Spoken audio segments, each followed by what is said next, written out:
नमस्कार, daily line के news file bulletin में आपका स्वागत है। मैं हूं अभिषेक पांडे।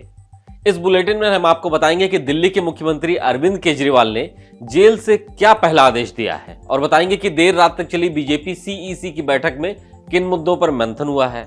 इसके साथ ही आपको बताएंगे कि लोकसभा चुनाव को लेकर कांग्रेस की चौथी लिस्ट में यूपी के कितने प्रत्याशियों के नाम शामिल हैं। लेकिन उससे पहले एक नजर डालते हैं आज के हेडलाइंस पर। जेल से सरकार चला रहे दिल्ली के मुख्यमंत्री जल मंत्रालय को दिया पहला आदेश। केजरीवाल ने कहा, जेल से चलाऊंगा सरकार। देर रात तक चली बीजेपी सीईसी की बैठक, पीएम मोदी, शाह, नड्डा हुए शामिल। लोकसभा और विधानसभा चुनाव को लेकर हुआ मंथन। बीजेपी का संकल्प पत्र जल्द हो सकता है जारी।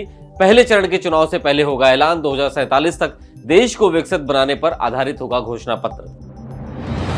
लोकसभा चुनाव को लेकर कांग्रेस की चौथी लिस्ट जारी। सूची में 45 उम्मीदवारों के नाम शामिल। यूपी से 9 प्रत्याशियों के नाम घोषित। जम्मू कश्मीर में यूसीसी पर आयोजित सेमिनार रद्द। सियासी दलों के विरोध के बाद सेना ने कैंसिल किया कार्यक्रम। उमर अब्दुल्ला ने उठाए थे सवाल। अब बात कर लेते हैं पहली खबर की। दिल्ली सीएम अरविंद केजरीवाल जेल से सरकार चला रहे हैं। उन्होंने आज जेल से पहला आदेश जारी किया है। उन्होंने जल विभाग को एक नोट के जरिए निर्देश दिया है। आपको बता दें कि दिल्ली शराब नीति केस में अरविंद केजरीवाल को ईडी ने 21 मार्च को गिरफ्तार किया था। 22 मार्च को कोर्ट में पेशी के समय उन्होंने कहा था कि वो सीएम पद से इस्तीफा नहीं देंगे, जरूरत पड़ी तो जेल से ही सरकार चलाएंगे। वहीं आप मंत्री आतिशी ने दावा किया है कि उनकी पार्टी कार्यालयों को चारों तरफ से सील कर दिया गया है। उन्होंने कहा कि लोकसभा चुनाव के दौरान किसी राष्ट्रीय पार्टी के दफ्तर में लोगों की एंट्री कैसे रोकी जा सकती है। हम इलेक्शन कमीशन में इसकी शिकायत करेंगे। उधर केजरीवाल के वकील ने ईडी की गिरफ्तारी और निचली अदालत के रिमांड के फैसले को दिल्ली हाईकोर्ट में चुनौती दी थी। केजरीवाल की गिरफ्तारी को अवैध बताते हुए वकीलों ने कोर्ट से 24 मार्च तक सुनवाई की मांग की। हालांकि दिल्ली हाईकोर्ट ने इस मामले पर अर्जेंट सुनवाई से इनकार कर दिया। कोर्ट ने कहा कि होली की छुट्टी है, 27 मार्च को कोर्ट खुलने पर ही केस की सुनवाई होगी। अब बात कर लेते हैं अगली खबर की। लोकसभा चुनाव से पहले बैठकों का दौर जारी है। इस सिलसिले में भारतीय जनता पार्टी ने बीती रात केंद्रीय चुनाव समिति की बैठक की। दिल्ली स्थित हेडक्वार्टर में हुई बीजेपी की इस बैठक देर रात तक चली। पार्टी की इस बैठक में पीएम मोदी, गृह मंत्री अमित शाह, रक्षा मंत्री राजनाथ सिंह, पार्टी के राष्ट्रीय अध्यक्ष जेपी नड्डा समेत अन्य सीईसी सदस्य शामिल हुए।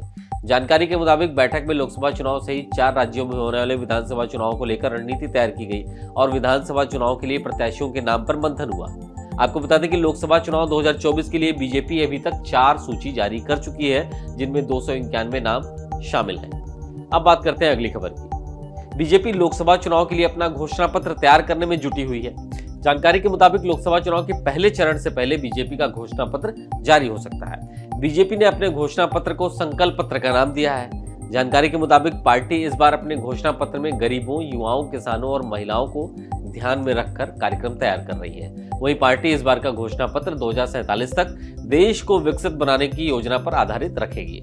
अब बात कर लेते हैं अगली खबर की। लोकसभा चुनाव के लिए कांग्रेस ने अपने उम्मीदवारों की चौथी सूची जारी कर दी है। देर रात जारी हुई कांग्रेस की चौथी सूची में 11 राज्य और 2 केंद्र शासित प्रदेश के 45 नाम शामिल हैं। पार्टी ने मध्य प्रदेश में दिग्विजय सिंह को राजगढ़ से टिकट दिया है। पार्टी अब तक 183 सीटों पर उम्मीदवार घोषित कर चुकी है। वहीं कांग्रेस की इस लिस्ट में यूपी के 9 नाम शामिल हैं। इस तरह कांग्रेस ने यूपी के प्रत्याशियों की पहली सूची जारी कर दी है। वाराणसी से प्रदेश अध्यक्ष अजय राय, देवरिया से अखिलेश प्रताप सिंह, सहारनपुर से इमरान मसूद को टिकट दिया गया है। वहीं अमरोहा से दानिश अली को टिकट दिया गया है। आपको बता दें कि इंडी गठबंधन के तहत सपा और कांग्रेस के तहत समझौता हुआ है। 80 लोकसभा सीटों वाले उत्तर प्रदेश में से 17 सीटों पर कांग्रेस चुनाव लड़ रही है। वहीं सपा 63 सीटों पर चुनाव लड़ेगी। अब बात कर लेते हैं अगली खबर की। सियासी विरोध के चलते जम्मू कश्मीर में होने वाले सेमिनार को रद्द कर दिया गया। यह seminar uniform civil code UCC पर आधारित था और इसे सेना आयोजित कर रही थी। 26 मार्च को कश्मीर यूनिवर्सिटी ऑडिटोरियम में यूसीसी पर एक सेमिनार होने वाला था। सेमिनार का सब्जेक्ट था navigating legal frontiers understanding IPC 2023 and the quest for uniform civil code. Seminar का मकसद यूसीसी और अन्य मुद्दों पर जागरूकता बढ़ाना था, जिसके चलते निमंत्रण भी भेज दिया गया था। इस दौरान कई राजनीतिक दल सेना के इस सेमिनार का विरोध करने लगे, जिसमें जम्मू कश्मीर के पूर्व मुख्यमंत्री और नेशनल कॉन्फ्रेंस के उपाध्यक्ष उमर अब्दुल्ला भी शामिल थे। उन्होंने यूसीसी के मुद्दे पर सेना की भागीदारी पर सवाल उठाए। अब्दुल्ला के मुताबिक क्या भारतीय सेना के लिए यूसीसी जैसे विभाजनकारी मुद्दे में शामिल होना उचित है, और वह भी कश्मीर जैसे संवेदनशील क्षेत्र में। तो आज के daily line news file bulletin में सिर्फ इतना ही। देश दुनिया की तमाम खबरों को पाने के लिए आप फॉलो कीजिए डेली लाइन।